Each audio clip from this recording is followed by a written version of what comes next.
ನಮಸ್ತೆ ಸ್ನೇಹಿತರೆ, ಇವತ್ತು ನಾವು ದೆಹಲಿ ಸುಲ್ತಾನರ ಬಗ್ಗೆ ತಿಳ್ಕೊಳ್ಳುವ. ದೆಹಲಿ ಸುಲ್ತಾನರ ಬಗ್ಗೆ ಪ್ರಶ್ನೆಗಳು ಹಲವು ಬಾರಿ ಹಲವು ಸ್ಪರ್ಧಾತ್ಮಕ ಪರೀಕ್ಷೆಗಳಲ್ಲಿ ಕೇಳಿರುವಂತಹ ಪ್ರಶ್ನೆಗಳಿವೆ.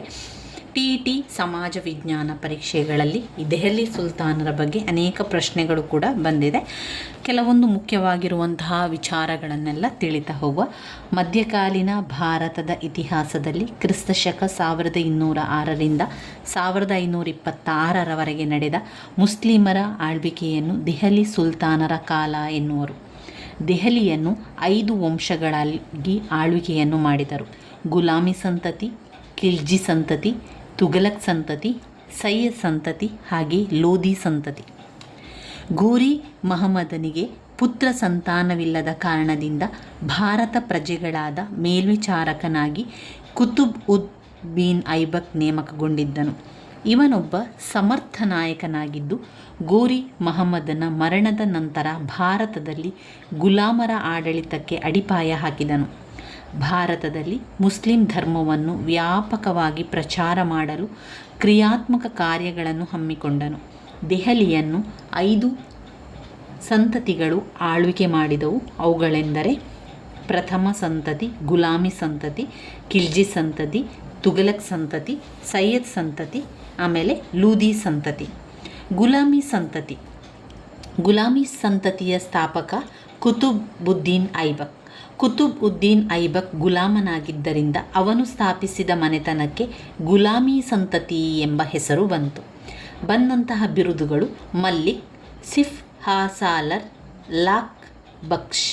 ರಾಜಧಾನಿ ದೆಹಲಿ. ತನ್ನ ಗುರು ಖ್ವಾಜಾ ಕುತುಬುದ್ದೀನ್ ಕಾಕಿ ಹೆಸರಿನಲ್ಲಿ ಕುತುಬ್ ಮಿನಾರ್ ಕಟ್ಟಿಸಿದನು. 1210 ಲಾಹೋರ್ನಲ್ಲಿ ಪೋಲೋ ಅಥವಾ ಚೌಗಾಸಿ ಆಟವನ್ನು ಆಡುತ್ತಿರುವಾಗ ಕುದುರೆಯ ಮೇಲಿಂದ ಆಕಸ್ಮಿಕವಾಗಿ ಬಿದ್ದು ಮರಣವನ್ನು ಹೊಂದಿದನು. ಕುತುಬ್ ಮಿನಾರ್ 225 ಅಡಿ ಎತ್ತರವಿರುವಂಥದ್ದು. ಕುತುಬ್ ಮಿನಾರ್ 5 ಅಂತಸ್ತು ಒಳಗೊಂಡಿದ್ದು ಸೂಕ್ಷ್ಮ ಕೆತ್ತನೆಗಳಿಂದ ಕೂಡಿದೆ. 5ನೇ ಅಂತಸ್ತಿನಲ್ಲಿ ಮೆಟ್ಟಿಲಿದೆ. ಕುತುಬುದ್ದೀನ್ ಐಬಕ್ನ ಕಾಲದಲ್ಲಿ ಪ್ರಾರಂಭಗೊಂಡು ಇಲ್ತಮಷ್ನ ಕಾಲದಲ್ಲಿ ಕಟ್ಟಡ ನಿರ್ಮಾಣ ಪೂರ್ಣಗೊಂಡಿತು. ಪ್ರವೇಶ ದ್ವಾರ ಅಲೈ ದರ್ವಾಜ ಇಂಡೋ ಸಾರ್ಸನಿಕ್ ಶೈಲಿಯಲ್ಲಿರುವಂತಹ ಕಟ್ಟಡ. ತಾಜ್ ಮಹಲ್ ತುಂಬ ಅತ್ಯಂತ ದೊಡ್ಡದಾದಂತಹ ಪ್ರವೇಶ ದ್ವಾರ ಯಾವುದು ಅಂತ ಪ್ರಶ್ನೆ ಬಂದಿದೆ. ಅಲೈ ದರ್ವಾಜ. ಇನ್ನು ಬರುವ ರಾಜ ಇಲ್ತಮಷ್. ದೆಹಲಿಯ ನೋಬಲ್ನಿಂದ ಆಯ್ಕೆಯಾಗಿ ದೀರ್ಘಕಾಲ ಆಡಳಿತ ನಡೆಸಿದ ಸುಲ್ತಾನ ಇಲ್ತಮಷ್. ದೆಹಲಿ ಸುಲ್ತಾನರಲ್ಲಿ ಮೊದಲ ಸಾರ್ವಭೌಮ ದೊರೆ ಇಲ್ತಮಷ್. ಮೊದಲ ಬಾರಿಗೆ ನಾಣ್ಯವನ್ನು ಅಚ್ಚು ಹಾಕಿಸಿದ ದೆಹಲಿಯನ್ನು ತನ್ನ ರಾಜಧಾನಿ ಎಂದು ಘೋಷಿಸಿದವನು ಇಲ್ತಮಷ್. ಪ್ರಪ್ರಥಮವಾಗಿ ಟಂಕಾ ಎಂಬ ಶುದ್ಧ ಬೆಳ್ಳಿ ನಾಣ್ಯಗಳನ್ನು, ತಾಮ್ರದ ನಾಣ್ಯಗಳನ್ನು ಚಲಾವಣೆಗೆ ತಂದವನು ಇಲ್ತಮಷ್. ಇಲ್ತಮಷನು ತಂದಂತಹ ನಾಣ್ಯದ ಹೆಸರು ಏನು ಅಂತ ಹಲವು ಬಾರಿ ಪ್ರಶ್ನೆ ಪತ್ರಿಕೆಯಲ್ಲಿ ಬಂದಿದೆ. ನಾಣ್ಯದ ಹೆಸರು ಟಂಕಾ ನಾಣ್ಯವನ್ನು ತಂದವರು ಇಲ್ತಮಷ್. 40 ಗುಲಾಮಿ ನೋಬಲರ ಚಹಲ್ಗಾನಿ ಪಡೆಯನ್ನು ನಿರ್ಮಾಣ ಮಾಡಿದನು. ತನ್ನ ಸಾಮ್ರಾಜ್ಯವನ್ನು ಇಕ್ತಾ ಎಂದು ವಿಭಾಗವನ್ನು ಕೂಡ ಮಾಡಿದನು.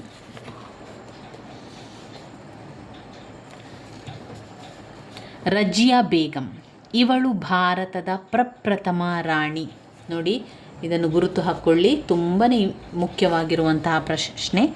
ಭಾರತದ ಪ್ರಪ್ರಥಮ ರಾಣಿ ರಜಿಯಾ ಸುಲ್ತಾನ ರಜಿಯಾ ಭಾರತದ ಪ್ರಪ್ರಥಮ ರಾಣಿಯಾಗಿರುವಂಥವಳು. ಆಡಳಿತದ ಅವಧಿ 3 ವರ್ಷ 6 ತಿಂಗಳು 6 ದಿವಸ ಮಾತ್ರ.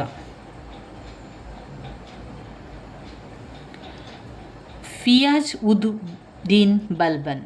ಆಡಳಿತದ ವ್ಯವಸ್ಥೆ, ಜೈವಿಕ ಸಿದ್ಧಾಂತ, ರಾಜತ್ವ ಕಲ್ಪನೆ, ದೇವತಾ ಸಿದ್ಧಾಂತದ ಮೇಲೆ ಆಡಳಿತ ರೂಪಿಸಿದನು. ತನ್ನನ್ನು ತಾನು ಜಿಲ್-ಇ-ಇಲಾಯಿ ಎಂದು ಕರೆದುಕೊಂಡನು. ತನ್ನನ್ನು ತಾನು ಅಂತ ಕರೆದುಕೊಂಡಂತಹ ರಾಜ ಯಾರು? ಘಿಯಾಸ್ ಉದ್ ದೀನ್ ಬಲ್ಬನ್. ಬಲ್ಬನ್ ಅಂತಲೂ ಕೂಡ ಹೇಳ್ಬೋದು, ದೀನ್ ಬಲ್ಬನ್ ಅಂತ. ಯಾರು? ಜಿಲ್ ಇ ಇಲಾಯಿ ಅಂತ ತನ್ನನ್ನು ತಾನು ಕರೆಸಿಕೊಂಡಂತಹ ರಾಜ ಗಿಯಾದ್ ಉದ್ದೀನ್ ಬಲ್ಬನ್. ಬಲ್ಬನ್ ಏನು ಹೇಳ್ತಾನೆ? ಜಿಲ್ ಇ ಇಲಾಯಿ ಅಂತ ತನ್ನನ್ನು ತಾನು ಕರೆದುಕೊಳ್ಳುವಂಥದ್ದು. ಇದರ ಅರ್ಥ ಏನು? ಭೂಮಿಯ ಮೇಲೆ ಇರುವ ದೇವರ ನೆರಳು. ಭೂಮಿಯ ಮೇಲೆ ಇರುವ ದೇವರ ನೆರಳು ಅಂತ ಹೇಳಿಕೊಂಡ ದೊರೆಯಾರು? ಬಲ್ಬನ್. ಗಿಯಾಸ್ ಉದ್ದೀನ್ ಬಲ್ಬನ್ ಜಿಲ್ ಇ ಇಲಾಯಿ ಎನ್ನುವಂಥದ್ದನ್ನು ತನಗೆ ತಾನೇ ಹೇಳಿಕೊಳ್ಳುವಂಥದ್ದು. ಜಿನ್ ಇ ಇಲಾಯಿ ಎನ್ನುವಂಥ ಅರ್ಥ ಭೂಮಿಯ ಮೇಲೆ ಇರುವ ನೆರಳು, ದೇವರ ನೆರಳು. ಭೂಮಿಯ ಮೇಲೆ ಇರುವ ದೇವರ ನೆರಳು ಎನ್ನುವಂಥದ್ದು ತನಗೆ ತಾನೇ ಹೇಳಿಕೊಂಡಿರುವಂತಹ ರಾಜ ಬಲ್ಬನ್. ಇನ್ನು ಜಮೀನ್ ಬಾಸ್ ಆಸ್ಥಾನಕ್ಕೆ ಬರುವನು, ಸುಲ್ತಾನನಿಗೆ ಪ್ರಣಾಮ ಸಲ್ಲಿಸುವನು. ಪೈಬೋಸ್ ಸುಲ್ತಾನನ ಆಸ್ಥಾನಕ್ಕೆ ಬರುವ ವ್ಯಕ್ತಿಗಳು ಅವನ ವಾದಕ್ಕೆ ಮುತ್ತಿಡುವುದು. ದಿವಾನ್ ಇ ಬಂದೆ ಗುಲಾಮರ ಸಮಸ್ಯೆ ನಿವಾರಣೆಗೆ, ಗುಲಾಮರ ಸಮಸ್ಯೆಯನ್ನು ಸರಿಪಡಿಸಲು ನೇಮಿಸಿದವನು. ದಿನ್ ಇ ಆರಿಜ್ ಸೈನ್ಯದ ಮುಖ್ಯಾಧಿಕಾರಿ. ಇವನು ಸೈನಿಕರಿಗೆ ವೇತನದ ಬದಲಾಗಿ ಭೂಜಹಗೀರನ್ನು ಕೊಡುತ್ತಿದ್ದನು. ಗೂಢಾಚಾರ ಪದ್ಧತಿಯನ್ನು ಜಾರಿಗೆ ತಂದನು. ತಪ್ಪು ಮಾಡಿದವರಿಗೆ ರಕ್ತ ಮತ್ತು ಕಬ್ಬಿಣದ ನೀತಿಯನ್ನು ಜಾರಿಗೆ ತಂದನು. ಯಾರು? ಕಬ್ಬಿಣ ಮತ್ತು ರಕ್ತ ಮತ್ತು ಕಬ್ಬಿಣ ನೀತಿಯನ್ನು ಜಾರಿಗೆ ತಂದವನು ಯಾರು? ಈ ಸಂತತಿಯ ಕೊನೆ ದೊರೆ ಕೈಕುಬಾದ್. ರಕ್ತ ಮತ್ತು ಕಬ್ಬಿಣದ ನೀತಿಯನ್ನು ಜಾರಿಗೆ ತಂದವನು ಪೈಬೋಸ್.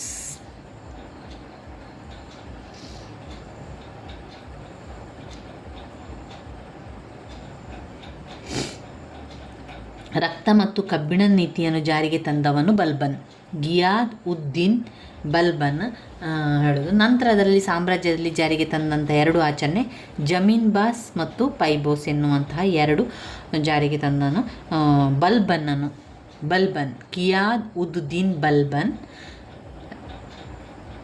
ತಪ್ಪು ಮಾಡಿದವರಿಗೆ ರಕ್ತ ಮತ್ತು ಕಬ್ಬಿಣ ಎಂಬ ನೀತಿಯನ್ನು ಜಾರಿಗೆ ತಂದನು. ಅಷ್ಟೇ ಅಲ್ಲದೆ ಭೂಮಿಯ ಮೇಲಿರುವ ದೇವರು ತನಗೆ ತಾನು ಘೋಷಿಸಿಕೊಂಡನು, ಜಿಲ್ ಇ ಇಲಾಯಿ. ಇನ್ನು ಖಿಲ್ಜಿ ಸಂತತಿ. ಕ್ರಿಸ್ತ ಶಕ 1290ರಲ್ಲಿ ಜಲಾಲುದ್ದೀನ್ ಫಿರೋಜ್ ಖಿಲ್ಜಿ ಸಂತತಿಯನ್ನು ಸ್ಥಾಪಿಸಿದನು. ಕಿಲುಗಡರಿಯನ್ನು ಪಟ್ಟಾಭಿಷೇಕವಾಗುತ್ತದೆ. ಜಲಾಲುದ್ದೀನ್ ಫಿರೋಜ್ ಖಿಲ್ಜಿಗೆ ತನ್ನ 70ನೇ ವಯಸ್ಸಿನಲ್ಲಿ ಕಿಲುಗಡರಿಯಲ್ಲಿ ಪಟ್ಟಾಭಿಷೇಕವಾಗುತ್ತದೆ. ಜಲಾಲುದ್ದೀನ್ ಸೋದರಳಿಯ ಅಲ್ಲಾವುದ್ದೀನ್ ಖಿಲ್ಜಿ ದೆಹಲಿಗೆ ಬಂದಾಗ ಅವನನ್ನು ಸ್ವಾಗತಿಸಲು ಜಲಾಲುದ್ದೀನ್ ಬಂದಾಗ ಅವನನ್ನು ಕೊಲೆ ಮಾಡಿ ಅಧಿಕಾರಕ್ಕೆ ಬಂದನು. ಅಲ್ಲಾವುದ್ದೀನ್ ಖಿಲ್ಜಿ ಅಧಿಕಾರಕ್ಕೆ ಬರುವಂಥದ್ದು. ಅಲ್ಲಾವುದ್ದೀನ್ ಖಿಲ್ಜಿ ಮಹತ್ವಾಕಾಂಕ್ಷೆ ಸುಲ್ತಾನನಾಗಿದ್ದು ಇಡೀ ಭಾರತವನ್ನು ತನ್ನ ಅಧೀನದಲ್ಲಿಟ್ಟುಕೊಳ್ಳುವ ಮಹತ್ವಾಕಾಂಕ್ಷೆಯನ್ನು ಹೊಂದಿದ್ದನು.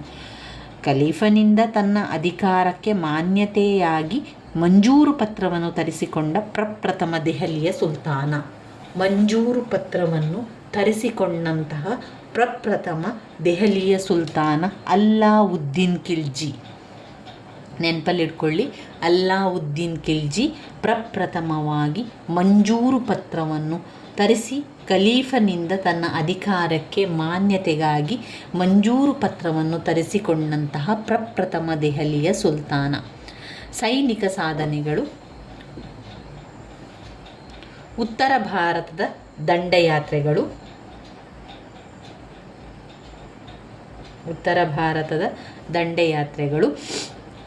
ದಕ್ಷಿಣ ಭಾರತದ ದಂಡಯಾತ್ರೆಗಳು. ಉತ್ತರ ಭಾರತದ ದಂಡಯಾತ್ರೆಗಳಲ್ಲಿ ಆಗ ಉತ್ತರ ಭಾರತದಲ್ಲಿ ಆಳುತ್ತಿದ್ದ ದಂಡಯಾತ್ರೆ ರಾಜಮನೆತನ, ರಾಜರು ಮತ್ತು ವರ್ಷಗಳನ್ನು ಕೊಟ್ಟಿದ್ದಾರೆ ಇಲ್ಲಿ. ಗುಜರಾತ್ ಕರ್ಣದೇವ, ರಾಜಸ್ಥಾನ್ ರಣತಂಬೋರ್ ರಾಣ ಹಮ್ಮೀರ ದೇವ, ಮೇವಾಡ ರತನ್ ಸಿಂಗ್, ಮಾಳ್ವರಾಯ್ ಮೌಲೋಕ್, ಜಲಾರ್ ಕರ್ಣದೇವ್, ಮಂಗೋಲರು. ಈ ಎಲ್ಲ ದಾಳಿಗಳನ್ನು ಅಲ್ಲಾವುದ್ದೀನ್ ಖಿಲ್ಜಿ ನಸ್ರತ್ ಖಾನ್, ಉಲೂಫ್ ಖಾನ್, ಜಾಫರ್ ಖಾನ್ ನೇತೃತ್ವದಲ್ಲಿ ನಡೆಸಿ ಉತ್ತರ ಭಾರತವನ್ನು ಸಂಪೂರ್ಣವಾಗಿ ವಶಪಡಿಸಿಕೊಂಡನು. ದಕ್ಷಿಣ ಭಾರತದ ದಂಡಯಾತ್ರೆ. ರಾಜಮನೆತನಗಳು ಹಾಗೆ ರಾಜರುಗಳು.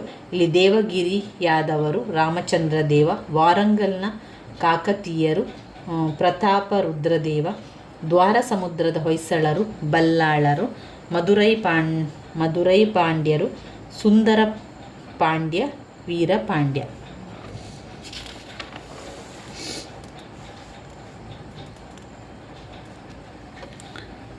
ಈ ದಾಳಿಗಳು ಮಲ್ಲಿಕಾರ್ಜುನ ನೇತೃತ್ವದಲ್ಲಿ ನಡೆಯಿತು. ಅಲೆಕ್ಸಾಂಡರನು ಈ ಎಲ್ಲ ದಾಳಿಗಳಿಂದ ಅಖಂಡ ಭಾರತವನ್ನು ಗೆದ್ದು ಸಿಕಂದರ್ ಸಾನಿ ಭಾರತ ಎಂದು ಕರೆಸಿಕೊಂಡನು. ಆಡಳಿತದಲ್ಲಿ ಸುಧಾರಣೆಗಳು. ಆಡಳಿತದಲ್ಲಿ ಇಸ್ಲಾಮಿಕ್ ಧರ್ಮದ ತತ್ವಗಳು ಪಾತ್ರವಹಿಸಲಾರದು ಎಂದು ಹೇಳಿದ ಪ್ರಥಮ ದೆಹಲಿ ಸುಲ್ತಾನ. ಆಡಳಿತದಲ್ಲಿ ಇಸ್ಲಾಮಿಕ್ ಧರ್ಮದ ತತ್ವಗಳು ಪಾತ್ರವಹಿಸಲಾರದು ಎಂದು ಹೇಳಿದ ಪ್ರಪ್ರಥಮ ದೆಹಲಿಯ ಸುಲ್ತಾನ ಮಲ್ಲಿಕ್ ಕಾಫರ್. ಸದಾಸಿದ್ಧ ಎಂಬ ಸೈನಿಕ ಪಡೆಯನ್ನು ಸ್ಥಾಪಿಸಿದನು.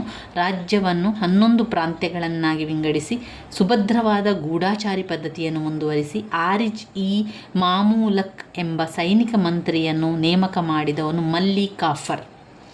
ಸ್ಯಾಲರಿ ಸಿಸ್ಟಮ್ ಜಾರಿಗೆ ತಂದವನು ಸೈನಿಕರಿಗೆ ಸ್ಯಾಲರಿ ಒಂದು ಪದ್ಧತಿಯನ್ನು ಜಾರಿಗೆ ತಂದವರು ಮಲ್ಲಿಕ್ ಕಾಫರ್.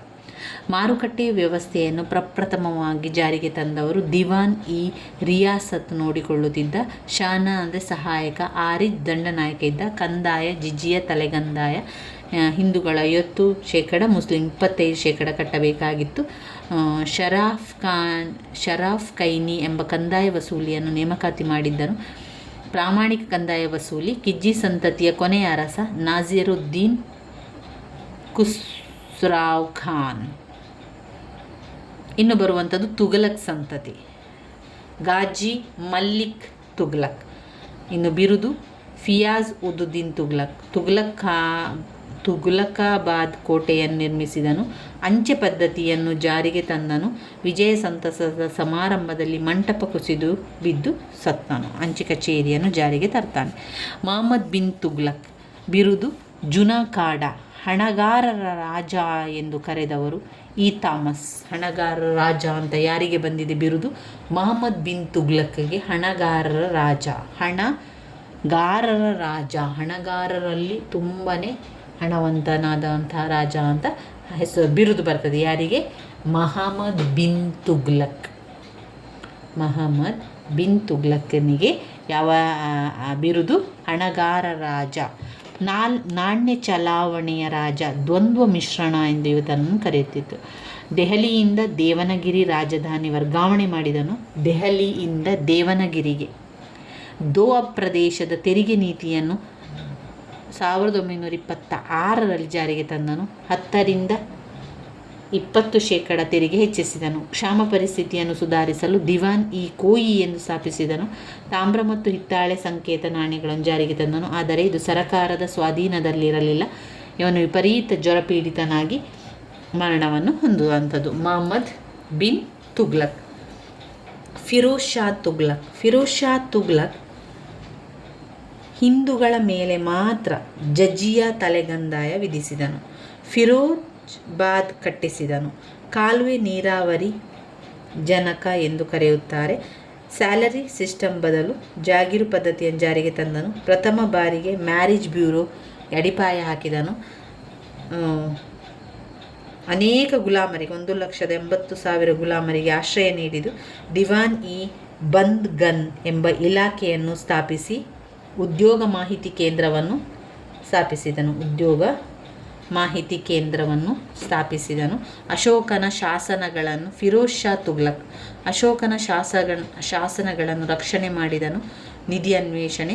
ಸಿಡಿಲು ಬಡಿದು ನಾಶ ಹೊಂದಿದ್ದ ಕುತುಬ್ ಮಿನಾರನ್ನು ಜೀರ್ಣೋದ್ಧಾರ ಮಾಡಿದನು. ಕೃಷಿಗೆ ಹೆಚ್ಚಿನ ಪ್ರಾಧಾನ್ಯತೆ ನೀಡಿದನು ಫಿರೋಜ್ ಶಾ ತುಘಲಕ್.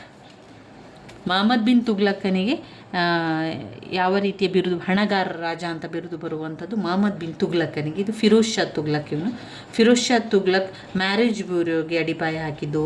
ಆಮೇಲೆ ಫಿರೋಜಾಬಾದನ್ನು ಕಟ್ಟಿಸಿದ್ದು. ಕಾಲುವೆಯ ನೀರಾವರಿಯ ಜನಕ ಎಂಬ ಬಿರುದು ಬಂದಿರುವಂಥದ್ದು ಫಿರೋಜ್ ಶಾ ತುಘಲಕ್. ಕೃಷಿಗೆ ಹೆಚ್ಚಿನ ಪ್ರಾಶಸ್ತ್ಯತೆಯನ್ನು ನೀಡಿ ಬಂಜರು ಭೂಮಿಯನ್ನು ಕೃಷಿಗೆ ಒಳಪಡಿಸಿದ್ರು. ಕಂದಾಯ ಕಡಿಮೆ ಮಾಡಿದನು. ಈತನು ಅರ್ಧ ಜಿತಾಲ್, ಬಿಗ್ ಜಿತಾಲ್ 6 ಚಿನ್ನ ನಾಣ್ಯಗಳನ್ನು ಜಾರಿಗೆ ತಂದನು. ಈತನು ನಾಣ್ಯಗಳ ಮೇಲೆ ಸುಲ್ತಾನನು ಖಲೀಫನ ಬಲಗೈ ಎಂದು ಮುದ್ರಿಸಿದನು. ನಾಣ್ಯಗಳ ಮೇಲೆ ಸುಲ್ತಾನನ ಖಲೀಫನ ಬಲಗೈಯನ್ನು ಮುದ್ರಿಸಿದ್ದು ಫಿರೋಜ್ ಶಾ ತುಘ್ಲಕ್. ಮಹಮ್ಮದ್ ಶಾ ತುಘ್ಲಕ್ ಕೊನೆಯ ದೊರೆ. ಇನ್ನು ಸೈಯದ್ ಸಂತತಿ ಬರ್ತದೆ. ಸೈಯದ್ ಸಂತತಿಯಲ್ಲಿ ಖಿಜರ್ ಖಾನ್ ಸಿಖ್ ಎಂಬ ಜಿಲ್ಲಾಡಳಿತ ಪದ್ಧತಿಯನ್ನು ಆರಂಭಿಸಿದನು. ಇವನು ಪ್ರವಾದಿ ಮೊಹಮ್ಮದಿನ ವಂಶಸ್ಥನೆಂದು ಘೋಷಿಸಿಕೊಂಡನು. ಹೀಗಾಗಿ ಇವನು ಸ್ಥಾಪಿಸಿದ ಸಂತತಿಗೆ ಸೈಯದ್ ಸಂತತಿ ಎಂಬ ಹೆಸರು ಕೂಡ ಬಂತು. ಇನ್ನು ಮುಬಾರಕ್ ಶಾ ಖಿಜರ್ ಖಾನ್ನ ಮಗ. ಕುಲೀನ ವರ್ಗದವರ ಬೆಂಬಲದಿಂದ ಪಟ್ಟವೇರಿದನು. ಕೊನೆಯ ದೊರೆ ಮಹಮ್ಮದ್ ಶಾ. ಲೂದಿ ಸಂತತಿ. ಬಹಲೂಲ್ ಖಾನ್ ದೆಹಲಿ ಸಿಂಹಾಸನವನ್ನೇರಿದ ಮೊಟ್ಟ ಮೊದಲ ಅಫಘನ್ ದೊರೆ. ಬಹಲೂಲ್ ಖಾನ್. ಸಿಕಿಂದರ್ ಫಲೂದಿ. ಆಗ್ರಾದ ನಿರ್ಮಾಪಕ. ಸಿಕಿಂದರಿ ಎಂಬ ಭೂಮಾಪನವನ್ನು ಜಾರಿಗೆ ತಂದನು. ನ್ಯಾಯಬೆಲೆ ಅಂಗಡಿಯನ್ನು ಅಥವಾ ಪದ್ಧತಿಯನ್ನು ಆರಂಭಿಸಿದನು. ಮೊಹರಂ ಮೆರವಣಿಗೆಯನ್ನು ನಿಯಂತ್ರಿಸಿದನು. ಇಬ್ರಾಹಿಂ ಲೂದಿ ಈ ಸಂತತಿಯ ಕೊನೆಯ ದೊರೆ. ಇಬ್ರಾಹಿಂ ಲೂದಿ ಹಮಾಯುನ್, ಭೈರವ್ ಖಾನ್, ಬಾಬರ್ ನಾಯಕತ್ವದಲ್ಲಿ 1ನೇ ಪಾಣಿಪತ್ ಕದನ ನಡೆಯಿತು. ಪರಿಣಾಮ ಇಬ್ರಾಹಿಂ ಲೋದಿ ಸೋತನು. ಬಾಬರ್ ದೆಹಲಿಯಲ್ಲಿ ಮೊಘಲರ ಸಾಮ್ರಾಜ್ಯ ಸ್ಥಾಪಿಸಿದನು. ಹಿಂದೆ ನಡೆದ ವಿವಿಧ ನೇಮಕಾತಿ ಪರೀಕ್ಷೆಗಳಲ್ಲಿ ಈ ದೆಹಲಿ ಸುಲ್ತಾನ್ನ ಆಡಳಿತದ ಮೇಲೆ ಕೇಳದಂಥ ಪ್ರಶ್ನೆಗಳು ಅಂತ ಅವರು ಕೊಟ್ಟಿದ್ದಾರೆ. ಕೆಲವೊಂದು ಪ್ರಶ್ನೆಗಳನ್ನು ಕೂಡ ನೋಡುವ. ಆಲ್ ಹಿಜಿರಾ ಕಾಲಗಣನಾಕ್ರಮ ಆರಂಭವಾದುದು ಯಾವ ಘಟನೆ ನಡೆದುದರಿಂದ? ಆಲ್ ಹಿಜಿರಾ ಕಾಲಗಣನಾಕ್ರಮ ಆರಂಭವಾದುದು ಪ್ರವಾದಿ ಮೊಹಮ್ಮದ್ ಮೆಕ್ಕಾದಿಂದ ತಪ್ಪಿಸಿಕೊಂಡ ಹೋದ ವರ್ಷದಿಂದ. ಪ್ರವಾದಿ ಮೊಹಮ್ಮದ್ ಮೆಕ್ಕಾದಿಂದ ತಪ್ಪಿಸಿಕೊಂಡು ಹೋದಂತಹ ವರ್ಷವೇ ಅಲ್ ಹಿಜಿರಾ ಕಾಲಗಣನಾಕ್ರಮ ಆರಂಭವಾದದ್ದು.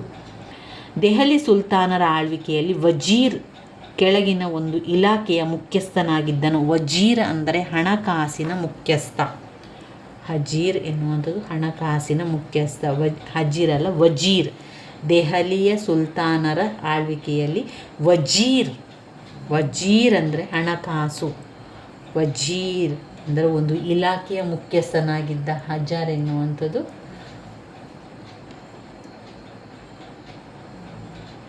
ವಜೀರ್ ಎನ್ನುವಂಥದ್ದು ಹಣಕಾಸು. ವಜೀರ್ ಎನ್ನುವಂಥದ್ದು ಹಣಕಾಸು. ದೆಹಲಿ ಸುಲ್ತಾನರ ಕಾಲದಲ್ಲಿ ಜಖತ್ ಎಂದರೆ ಮುಸ್ಲಿಮರ ಮೇಲಿನ ಧಾರ್ಮಿಕ ತೆರಿಗೆ. ಜುಖತ್ ಅಂತ ಹೇಳಿದರೆ ಮುಸ್ಲಿಮರ ಮೇಲೆ ಧಾರ್ಮಿಕ ತೆರಿಗೆ. ಈ ಕೆಳಗಿನ ಯಾವ ಸುಲ್ತಾನನು ನೀರಾವರಿ ಕಾರ್ಯಕ್ರಮಗಳನ್ನು ಪ್ರಾರಂಭಿಸಿದನು? ಗಿಯಾಸುದ್ದೀನ್ ತುಘಲಕ್. ನೀರಾವರಿ ಕಾರ್ಯಗಳನ್ನು ಪ್ರಾರಂಭಿಸಿದರು. ನೀರಾವರಿಯ ಕಾಲುಗಳನ್ನು ಆರಂಭಿಸಿದರು ಗಿಯಾಸುದ್ದೀನ್ ತುಘಲಕ್. ಸುಲ್ತಾನನು ನೀರಾವರಿ ಕಾರ್ಯಗಳನ್ನು ಪ್ರಾರಂಭಿಸಿದ್ದು ಗಿಯಾಸುದ್ದೀನ್ ತುಘಲಕ್.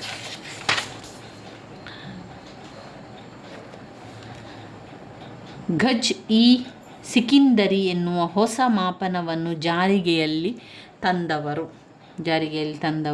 ಸಿಕಿಂದರ್ ಲೋದಿ. ಗಜ್ ಇ ಸಿಕಿಂದರಿ ಎನ್ನುವ ಹೊಸ ಮಾಪನವನ್ನು ಜಾರಿಗೆಯಲ್ಲಿ ತಂದಂತಹ ದೊರೆ ಸಿಕಿಂದರ್ ಲೋದಿ. 6ನೇ ಪ್ರಶ್ನೆ. ಚಿಸ್ತಿ ಸಂತರ ಹೆಸರಿನಲ್ಲಿ ಪ್ರಸಿದ್ಧವಾದ ಕುತುಬಿನಾರ್ಗಳನ್ನು ಹೆಸರಿಸಲಾಯಿತು. ಕುತುಬುದ್ದೀನ್ ಬಕ್ತಿಯಾರ್ ಕಾಕಿ. ಚಿಸ್ತಿ ಸಂತರ ಹೆಸರಿನಲ್ಲಿ ಪ್ರಸಿದ್ಧವಾದ ಕುತುಬಿನಾರನ್ನು ಹೆಸರಿಸಲಾಗಿರುವುದು ಕುತುಬುದ್ದೀನ್ ಬಕ್ತಿಯಾರ್ ಕಾಕಿ. ಚಹಲ್ಗಾನಿಯನ್ನು ನಾಶಪಡಿಸಿದ ದೆಹಲಿಯ ಸುಲ್ತಾನ ಬಲ್ಬನ್ ಏನು ಮಾಡ್ತಾನೆ? ಚಹಲ್ಗಾನಿಯನ್ನು ನಾಶಪಡಿಸಿದಂತಹ ದೆಹಲಿಯ ಸುಲ್ತಾನ. ಚಹಲ್ಗಾಮಿಯನ್ನು ನಾಶಪಡಿಸಿದ ದೆಹಲಿಯ ಸುಲ್ತಾನ ಬಲ್ಬನ್. ದಾಮ್ ಎಂಬ ಹೊಸ ನಾಣ್ಯವನ್ನು ಚಲಾಗಿ ತಂದವನು ಮೊಹಮ್ಮದ್ ಬಿನ್ ತುಘ್ಲಕ್. ದಾಮ್ ಎನ್ನುವಂತಹ ನಾಣ್ಯವನ್ನು ಬಿಡುಗಡೆ ಮಾಡಿದವರು, ಚಲಾವಣೆಗೆ ತಂದವರು ಮೊಹಮ್ಮದ್ ಬಿನ್ ತುಘ್ಲಕ್. ದಾಮ್ ಎಂಬ ಹೊಸ ನಾಣ್ಯವನ್ನು ಚಲಾಗಿ ತಂದರು.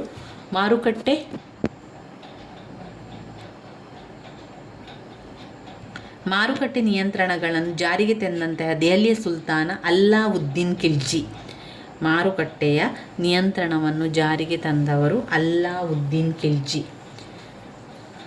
ಹೊಂದಾಣಿಕೆ ಇಲ್ಲದ್ದು ಬರಿಬೇಕಂತೆ. ಹೊಂದಾಣಿಕೆ ಇಲ್ಲದ್ದು ಯಾವುದಿದೆ ಅನ್ನುವಂಥದ್ದನ್ನು ನೋಡಿ. ಉತ್ತರ ಎ ಆಗಿದೆ. ಅಮೀರ್ ಖುಸ್ರು, ಪದ್ಮಾವತ್ ತಪ್ಪು. ಅಮೀರ್ ಖುಸ್ರು ಭಾರತದ ಗಿನಿ ಅಂತ ಕರೆಯುವಂಥದ್ದು. ಚಾಂದ್ ಬರ್ದಾಯಿ, ಪೃಥ್ವಿರಾಜ್ ರಾಸೋ. ಚಾಂದ್ ಬರ್ದಾಯಿ, ಪೃಥ್ವಿರಾಜ್ ರಾಸೋ. ಅಬುಲ್ ಫಜಲ್ ಐನ್ ಇ ಅಕ್ಬರಿ, ಅಬುಲ್ ಫಜಲ್ ಐನ್ ಇ ಅಕ್ಬರಿ. ಬಾಬರ್ ತುಘಲಕ್ ಇಬಾಬರಿ, ಅಬುಲ್ ಫಜಲ್ ಐನ್ ಇ ಅಕ್ಬರಿ. ಅಬುಲ್ ಫಜಲ್ ಐನ್ ಇ ಆಕ್ಟರಿ. ಭಾರತೀಯ ಮುಸ್ಲಿಮರನ್ನು ಆಡಳಿತದಲ್ಲಿ ಸೇರಿಸಿಕೊಳ್ಳುವ ನೀತಿಯನ್ನು ಪ್ರಾರಂಭಿಸಿದ ದೆಹಲಿಯ ಮೊದಲ ಸ್ಥಾಪಕ ಬಲ್ಬನ್. ಆಗ್ರಾ ನಗರದ ಸಂಸ್ಥಾಪಕ ಸಿಕಿಂದರ್ ಲೂದಿ. ಆಗ್ರಾ ನಗರದ ಸಂಸ್ಥಾಪಕ ಸಿಕಿಂದರ್ ಲೂದಿ. ಇವುಗಳಲ್ಲಿ ಒಂದು ಅವಧಿಯನ್ನು ಗಜ್ನಿ ಮಹಮ್ಮದ್ ಭಾರತಕ್ಕೆ ಅನೇಕ ದಂಡಯಾತ್ರೆಗಳನ್ನು ಕೈಗೊಂಡನು. ಕ್ರಿಸ್ತಶಕ 1000ರಿಂದ ಕ್ರಿಸ್ತಶಕ 1027. ಕ್ರಿಸ್ತಶಕ 1000ರಿಂದ ಕ್ರಿಸ್ತಶಕ 1027. ಶಹನಾಮ ಕೃತಿಯ ಕರ್ತ ಫಿರ್ದೂಷಿ. ಚೌಗನ್ ಅಥವಾ ಪೋಲೋ ಆಡುತ್ತಿದ್ದ ಸಂದರ್ಭದಲ್ಲಿ ಅಸುನೀಗಿದ ಸುಲ್ತಾನ ಕುತುಬುದ್ದೀನ್ ಐಬಕ್.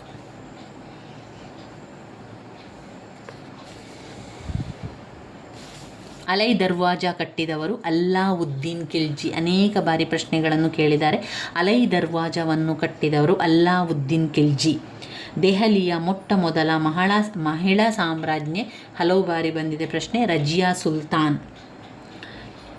2002ರಲ್ಲಿ ಕೇಳಿದ್ದಾರೆ CPCಯಲ್ಲಿ.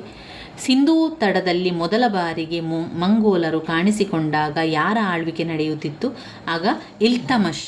ಸಿಂಧೂ ತಟದಲ್ಲಿ ಮೊದಲ ಬಾರಿಗೆ ಮಂಗೋಲರು ಕಾಣಿಸಿಕೊಂಡಾಗ ಇಲ್ತಮಷ್ನ ಆಳ್ವಿಕೆ ನಡೆಯುತ್ತಿತ್ತು. ಡ್ಯಾಶ್ ಯುದ್ಧದ ಗೆಲುವಿನ ನೆನಪಿಗಾಗಿ ಬುಲಂದರ್ ದರ್ವಾಜಾವನ್ನು ನಿರ್ಮಿಸಲಾಯಿತು. ಬುಲಂದರ್ ದರ್ವಾಜಾ ಗುಜರಾತ್ ಯುದ್ಧದ ಗೆಲುವಿನ ನೆನಪಿಗಾಗಿ ಬುಲಂದ್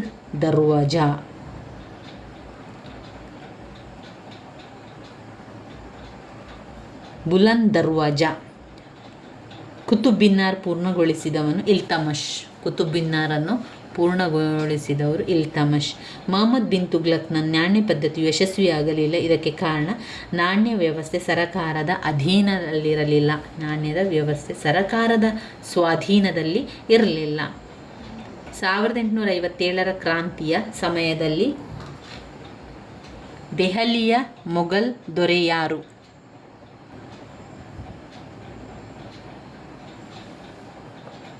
ಬಹದ್ದೂರ್ ಶಾ. ಎರಡನೆಯ ಬಹದ್ದೂರ್ ಶಾ 1857ರ ಕ್ರಾಂತಿಯ ಸಮಯದಲ್ಲಿ ದೆಹಲಿಯ ಮೊಘಲ್ ದೊರೆ. ಈ ಕೆಳಗಿನ ಕಟ್ಟಡಗಳ ನಿರ್ಮಾಣ ಕಾಲವನ್ನು ಪರಿಶೀಲಿಸಿ. ತಾಜ್ ಮಹಲ್, ಕುತುಬ್ ಮಿನಾರ್, ಫತೇಪುರ್ ಸಿಕ್ರಿ, ಆಗ್ರಾ ಕೋಟೆಯನ್ನು ಮಾಡಿದರೆ ಇಲ್ಲಿ ಎ ಮೊದಲನೆಯದು ಸರಿಯಾಗಿದೆ. 2, 4, 3, 1. 2 ಕುತುಬ್ ಮಿನಾರ್.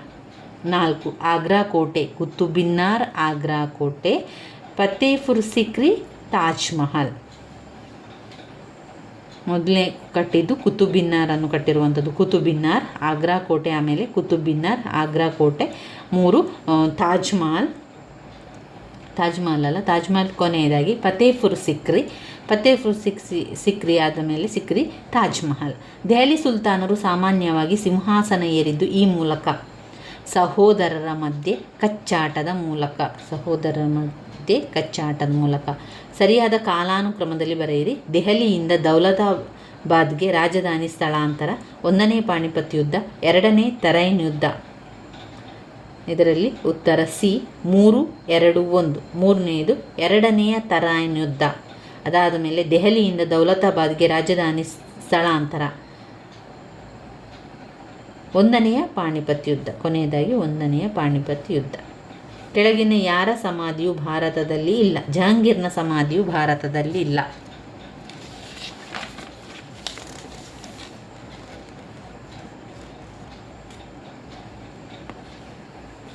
ಭಾರತದಲ್ಲಿ ಮುಸಲ್ಮಾನರ ದೊರೆಗಳು ಖಲೀಫರಿಂದ ಮನ್ನಣೆಯನ್ನು ಕೇಳದುದೇಕೆಂದರೆ ತಾನು ದೊರೆಗಳಾಗಿ ತಮ್ಮ ಸ್ಥಾನಮಾನಗಳನ್ನು ಬಲಪಡಿಸಿಕೊಳ್ಳುವುದಕ್ಕೋಸ್ಕರ, ತಾವು ದೊರೆಯಾಗಿ ತಮ್ಮ ಸ್ಥಾನಮಾನಗಳನ್ನು ಬಲಪಡಿಸುವುದಕ್ಕೋಸ್ಕರ.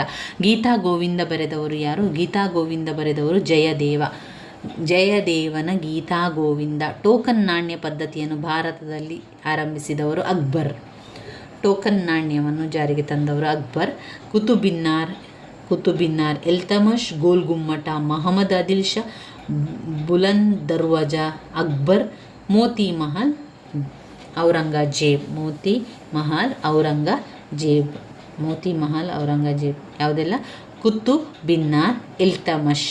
ಕುತುಬ್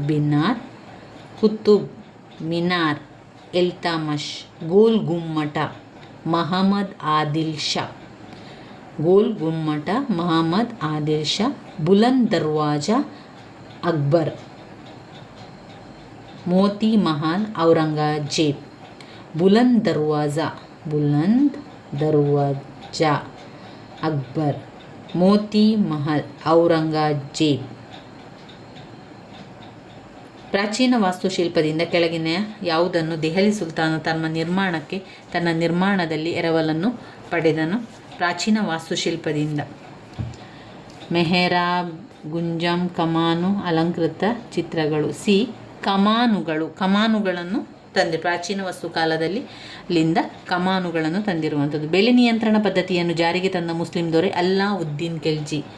ಬೆಲೆ ನಿಯಂತ್ರಣ ಪದ್ಧತಿಯನ್ನು ಜಾರಿಗೆ ತಂದವರು ಅಲ್ಲಾವುದ್ದೀನ್ ಖಿಲ್ಜಿ. ದಿವಾನ್ ಇ ಬಂದಾ ಗಾಂಜ್ ತುಘಲಕ್, ದಿವಾನ್ ಇ ಮುಸ್ರಾ ಖಾನ್ ರಾಜ್ ಬಲ್ಬನ್, ದಿವಾನ್ ಇ ಕೋಯಿ ಅಲ್ಲಾವುದ್ದೀನ್ ಖಿಲ್ಜಿ, ದಿವಾನ್ ಇ ಆರ್ಜ್ ಮೊಹಮ್ಮದ್ ತುಘಲಕ್. ಇದರಲ್ಲಿ ದಿವಾನ್ ಇ ಬಂದಾಗಂಜ್ ತುಘಲಕ್. ರಾಜ್ಯದ ವೆಚ್ಚದಲ್ಲಿ ಹಜ್ ಪವಿತ್ರ ಯಾತ್ರೆಯನ್ನು ಸಂಘಟಿಸಿದ ಭಾರತದ ಮೊದಲ ದೊರೆ ಎಂದರೆ ಅಕ್ಬರ್. ಹಜ್ ಯಾತ್ರೆಯನ್ನು ಮಾಡಿದವರು ಮೊದಲನೆಗೆ ಅಕ್ಬರ್. ಭಾರತದಲ್ಲಿ ಅತಿದೊಡ್ಡ ಪ್ರಮಾಣದಲ್ಲಿ ಕಾಲುವೆಗಳ ಸಂಕೀರ್ಣವನ್ನು ನಿರ್ಮಿಸಿದ ದೆಹಲಿಯ ಸುಲ್ತಾನ ಫಿರೋಜ್ ಶಾ ತುಘಲಕ್. ಅತಿ ದೊಡ್ಡ ಪ್ರಮಾಣದಲ್ಲಿ ಕಾಲುವೆಗಳ ಸಂಕೀರ್ಣವನ್ನು ನಿರ್ಮಿಸಿದ ದೆಹಲಿಯ ಸುಲ್ತಾನ್ ಫಿರೋಜ್ ಶಾ ತುಘಲಕ್. ಈ ಕೆಳಗಿನ ಯಾವ ಮುಸ್ಲಿಂ ದೊರೆ ತನ್ನ ಜಾತ್ಯತೀತ ನಿಲುವಿನಿಂದಾಗಿ ತನ್ನ ಪ್ರಜೆಗಳಿಂದ ಜಗದ್ಗುರು ಎಂದು ಕರೆಯಲ್ಪಡುತ್ತಿದ್ದರು? ಉತ್ತರ 3, ಇಬ್ರಾಹಿಂ ಆದಿಲ್ ಶಾ.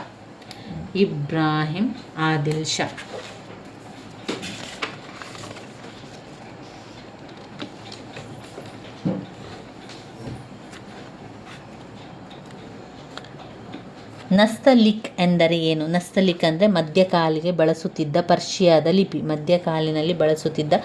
ಪರ್ಷಿಯಾದ ಲಿಪಿ ನಸ್ತಲಿಕ್. ಗುಲ್ಬರ್ಗದಲ್ಲಿರುವ ಮುಸ್ಲಿಮರ ಪ್ರಸಿದ್ಧ ದೇವಾಲಯ ಯಾವುದು? ಗುಲ್ಬರ್ಗದಲ್ಲಿ ಮುಸ್ಲಿಮರ ಪ್ರಸಿದ್ಧ ದೇವಾಲಯ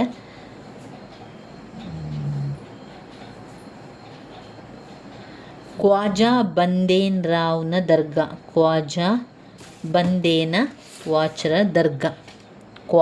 ಬಂದೇರ್ ವಾಚ್.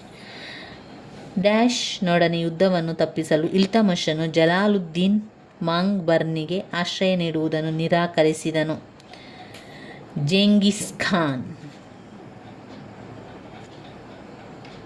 ಇಲ್ತಮಷ್ ಜಲಾಲುದ್ದೀನ್ ಮಾಂಗ್ಬರ್ನಿಗೆ ಆಶ್ರಯವನ್ನು ನೀಡುವುದನ್ನು ನಿರಾಕರಿಸಿದನು. ಜೆಂಗಿಸ್ ಖಾನ್. ಈ ಕೆಳಗಿನ ಯಾವ ಸುಲ್ತಾನ ತಾನು ಖಲೀಫನ ಉಪನಾಯಕ ಎಂದು ಘೋಷಿಸಿಕೊಂಡಿದ್ದು? ಮಹಮ್ಮದ್ ಬಿನ್. ದೆಹಲಿ ಸುಲ್ತಾನನ ತುಘಲಕ್ ರಾಜವಂಶದ ಅಂತಿಮ ರಾಜ ಯಾರಾಗಿದ್ದರು? ನಾಸಿರ್ ಉದ್ ದಿನ್ ಮಹಮ್ಮದ್.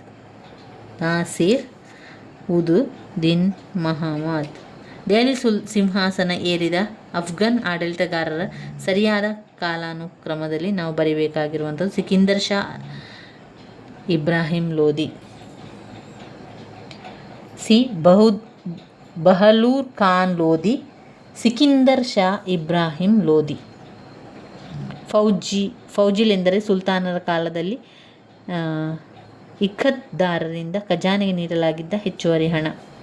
ಮಧ್ಯಕಾಲೀನ ಭಾರತದ ರಾಜರಿಗೆ ಸಂಬಂಧಿಸಿದಂತೆ ಕೆಳಗಿನ ಯಾವ ಹೇಳಿಕೆಗೆ ಸರಿಯಾಗಿರುವಂಥದ್ದು? ಗುಲಾಮಗಿರಿಗಾಗಿ ಪ್ರತ್ಯೇಕ ಇಲಾಖೆಯನ್ನು ಫಿರೋಜ್ ತುಘಲಕ್ ಸ್ಥಾಪಿಸಿದ. ಅಲ್ಲಾವುದ್ದೀನ್ ಖಿಲ್ಜಿಯು ತನ್ನ ಆಳ್ವಿಕೆ ಕಾಲದಲ್ಲಿ ಬೆಲೆ ನಿಯಂತ್ರಣಗಳನ್ನು ಜಾರಿಗೆ ತರಲು ಕಾರಣ? ದೊಡ್ಡ ಸೈನ್ಯವನ್ನು ಕಡಿಮೆ ವೆಚ್ಚದಲ್ಲಿ ವ್ಯವಸ್ಥೆ ಮಾಡಲು, ದೊಡ್ಡ ಸೈನ್ಯವನ್ನು ಕಡಿಮೆ ವೆಚ್ಚದಲ್ಲಿ ವ್ಯವಸ್ಥೆಯನ್ನು ಮಾಡಲಿಕ್ಕೆ. ಇನ್ನು ಬರುವಂಥದ್ದು ಬುಡಕಟ್ಟು ಜನಾಂಗ ಇರ್ಬೋದು, ಕಂಪನಿ ಪವರ್ ಯೋಜನೆಗಳನ್ನು ಓದ್ಕೊಳ್ಬೇಕು. ಇದು ನಾವು ಓದ್ಕೊಂಡಿರುವಂಥದ್ದು ಈಗ ಸಂಪೂರ್ಣವಾಗಿ ದೆಹಲಿ ಸುಲ್ತಾನ. ಇದನ್ನು ಸರಿಯಾಗಿ ಗಮನದಲ್ಲಿಟ್ಟುಕೊಂಡು ಪ್ರತಿಯೊಂದು ವಿಚಾರವನ್ನು ನಾವು ಓದ್ತಾ ಹೋದರೆ ಎಲ್ಲವನ್ನು ಕೂಡ ನಮಗೆ ಉತ್ತರವನ್ನು ಬರೀಲಿಕ್ಕೆ ಸಾಧ್ಯ ಆಗ್ತದೆ. ಇದು ಸಂಪೂರ್ಣವಾಗಿ ದೆಹಲಿ ಸುಲ್ತಾನರ ಬಗ್ಗೆ ತಿಳ್ಕೊಂಡೆವು. ಇನ್ನು ಇದರಲ್ಲಿ ಬರುವಂತಹ ಸಂತತಿ, ಪ್ರಥಮ ಸಂತತಿ ಗುಲಾಮಿ ಸಂತತಿ, ಖಿಲ್ಜಿ ಸಂತತಿ, ತುಗ್ಲಕ್ ಸಂತತಿ, ಸೈಯದ್ ಸಂತತಿ, ಲೂದಿ ಸಂತತಿ. ಗುಲಾಮಿ ಸಂತತಿ, ಖಿಲ್ಜಿ ಸಂತತಿ, ತುಘಲಕ್ ಸಂತತಿ, ಸೈಯದ್ ಸಂತತಿ, ಲೂದಿ ಸಂತತಿ. ಈ ರೀತಿಯಾಗಿ ದೆಹಲಿ ಸುಲ್ತಾನದಲ್ಲಿ ಬರುವಂಥ ಎಲ್ಲ ಪ್ರಶ್ನೆಗಳನ್ನು ನಾವು ತಿಳ್ಕೊಳ್ಬೇಕು. ನನ್ನ ವೀಡಿಯೋಸ್ ಎಲ್ಲ ನಿಮಗೆ ಇಷ್ಟ ಆಗ್ತಾ ಇದ್ದರೆ ಲೈಕ್ ಕೊಡಿ, ಶೇರ್ ಮಾಡಿ, ಸಬ್ಸ್ಕ್ರೈಬ್ ಮಾಡಲಿಕ್ಕೆ ಮರಿಬೇಡಿ ಸ್ನೇಹಿತರೆ. ಧನ್ಯವಾದಗಳು.